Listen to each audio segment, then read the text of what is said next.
Okay pa po ba kayong lahat? Mga kapatid at mga kababayan, malinaw po nating narinig sa pambungad na pananalita ng kapatid na Edwil Sabala ang pinakalayunin ng malakihang pagkilos na ating sama-samang isinasagawa sa araw na ito. Nais nating katawanin ang nagkakaisang damdamin ng milyon-milyong Pilipino at isatinig ang kanilang pinag-isang mithiin para sa isang mapayapa at nagkakaisang Pilipinas.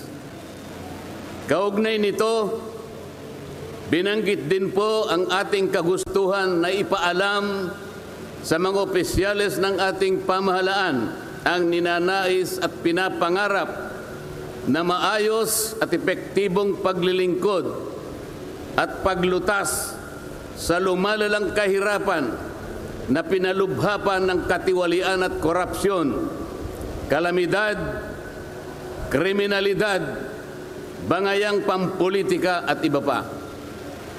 Kinikilala po nating lahat na nagkakatipon ngayon na sa pagkakaisa, kapayapaan at pagkakasundo lamang natin makakamit ang hinahangad na pagunlad at pagsulong ng ating bansa. Sa bahagi po naman ng kapatid na Romel Topacio, tinindigan ang pagtitipong ito ng Iglesia ni Cristo ay konkretong kahayagan ng suporta sa naunang pahayag ng Pangulong Bongbong Marcos na hindi sasang-ayon sa isinusulong na impeachment laban kay Vice President Sara Duterte. Kinatigan din po ng Iglesia ni Cristo ang posisyon ng Pangulo na ang impeachment ay hindi makapagdudulot ng kabutihan sa buhay ng kahit isang Pilipino. Hindi lamang ito pag-aksaya sa oras ng pamahalaan, kundi makakahadlang din sa pagre-resolba sa marami at pangunahing problema ng bansa. Mataas na presyo ng bilihin, mababang kalidad ng edukasyon, infrastruktura, serbisyong pangmedikal, kriminalidad, seguridad at iba pa. Higit sa lahat, ang pagsusulong ng impeachment ay mauuwi lamang sa pagtatalo-talo at papagkakampi-kampi, hindi lamang ng mga mamamayan, kundi pati na rin ng mga opisyalis ng gobyerno. Ipinaalala rin na kapag nagtatalo-talo ang mga nasa pamahalaan, apektado ang taong bayan, at kapag magulo ang bansa, ang mga tao ang kawawa.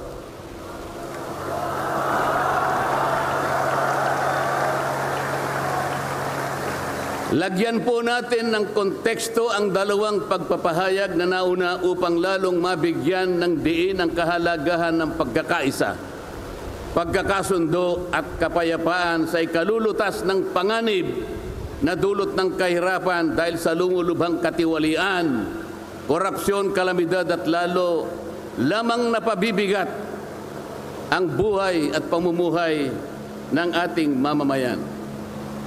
Sa isang ulat balita ng periodikong Philippine Star, 4 na araw nang nakararaan ay ganito ang sinasabi.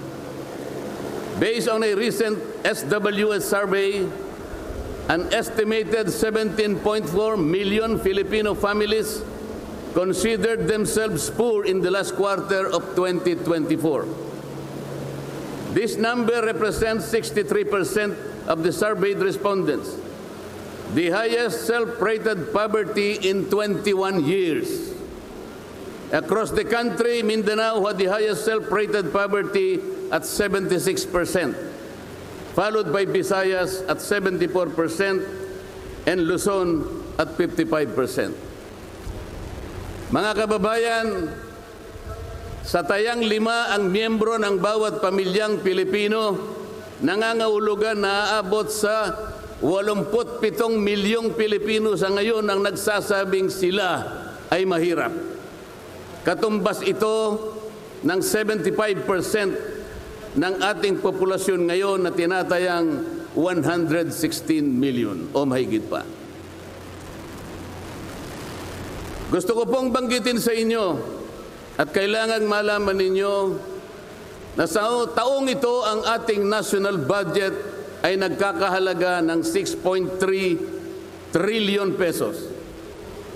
Ito po ang ating national spending. Ang ibig sabihin, ito pong halagang ito ang gagamitin dapat ng pamahalaan upang tugunin ang lahat ng pangangailangan, pangkabuhayan, panglipunan, pangkalusugan, pangedukasyon, pangseguridad, lahat ng kakailanganin alang-alang sa kapakanan ng bawat isang Pilipino.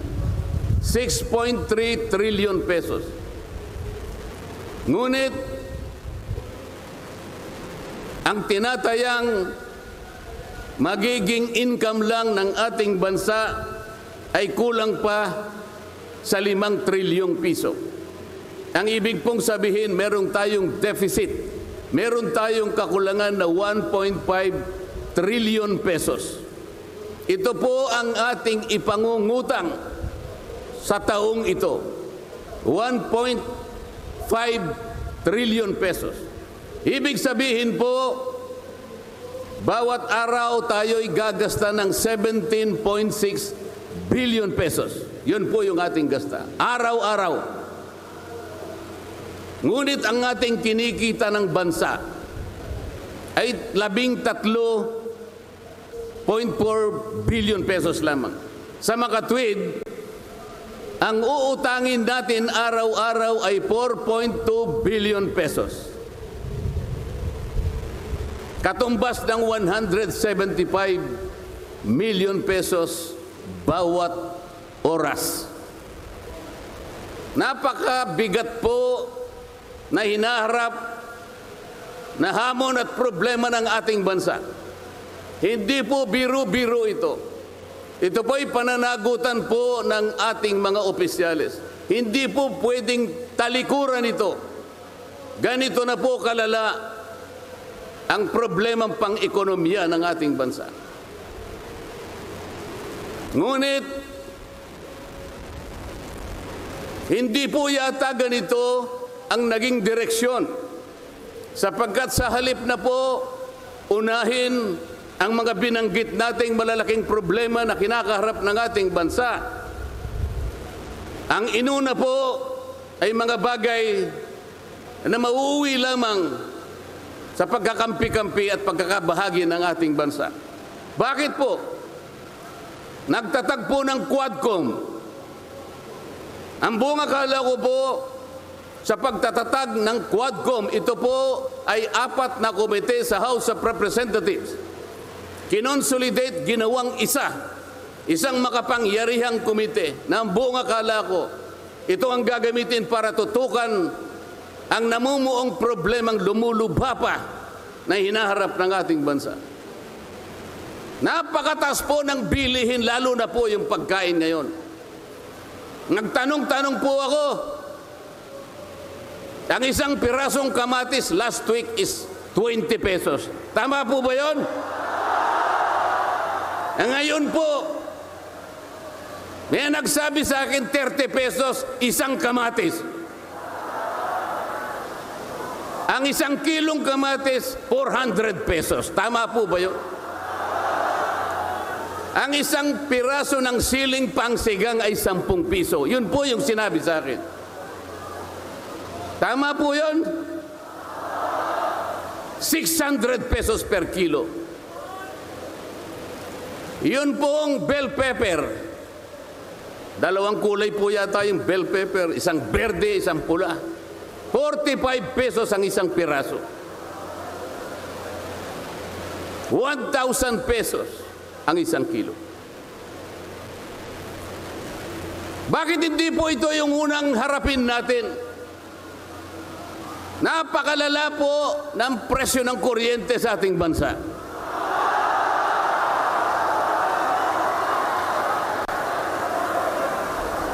Meron po akong isinulong na 10 panukalang batas na ang tanging layunin ay ibaba ang kuryente sa bansang ito. Ikinalulungkot ko pong ibahagi sa inyo na kahit isa'y wala man lamang pong nadinig.